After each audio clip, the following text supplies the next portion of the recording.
It's time for business news with Ari Rabinovitch. And Ari, let's start with the restaurant chain Red Lobster, which continues to drown in red ink. Unfortunately, it could mean bad news for the chain, Erica, but it's not the end yet.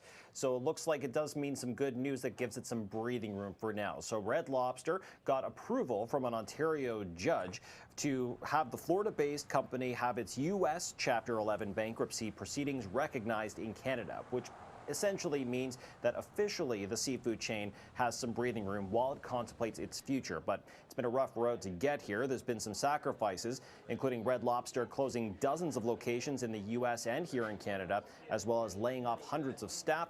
So, Erica, hopefully it's not the end of endless shrimp, but might mean a little while before we get to go to another restaurant like that again. And an end to my childhood. I remember going there all the time when I was a kid. Absolutely, me too. All right, one of Canada's big banks is reporting strong earnings, but the announcement has really been overshadowed, Ari. So from Red Lobster to a red day for some bank stocks, including Bank of Nova Scotia today on Bay Street after it reported its quarterly earnings. And the bank, like many others, reported more and more that they're putting aside extra money in case of loan loss provisions. In Scotiabank's case, they're putting aside $1 billion, or just over $1 billion, I should say, in the last quarter, and that's up from $621 million in the same quarter last year. Essentially, banks like Scotiabank are betting that some of these borrowers, especially those with mortgages, aren't going to be able to repay their mortgages and end up defaulting, so it protects the banks in the case of those losses. Investors don't like what this could all mean for Canadian financial institutions, so we saw a lot of losses in the sector on Bay Street today in response, Erica. Okay, and finally, a famous movie home could be yours, Ari. All you need is several $1 million. I know you've been waiting to spend those millions you're sitting on.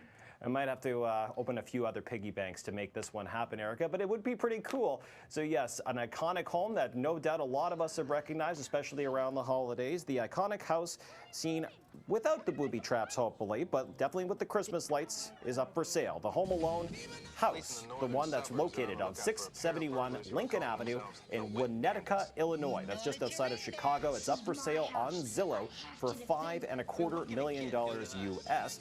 Wonder how much that is a premium based on the association with the Home Alone movies. Now, it's worth noting, although the outside of the home has almost been completely preserved to maintain that iconic facade from the movie, the inside isn't as familiar. Those scenes were actually shot on a constructed set inside a high school gymnasium because apparently the house's interior wasn't big enough, Erica, but if you can believe it, based on these photos, apparently it has 5 bedrooms and more. Goodness, I wonder if people just schedule viewings just to see inside. And the people who are going to end up buying it obviously have to deal with people rolling by their house and taking photos. Very true. Something to note. Okay, thanks, Ari. That's City News business editor Ari Rabinovitch.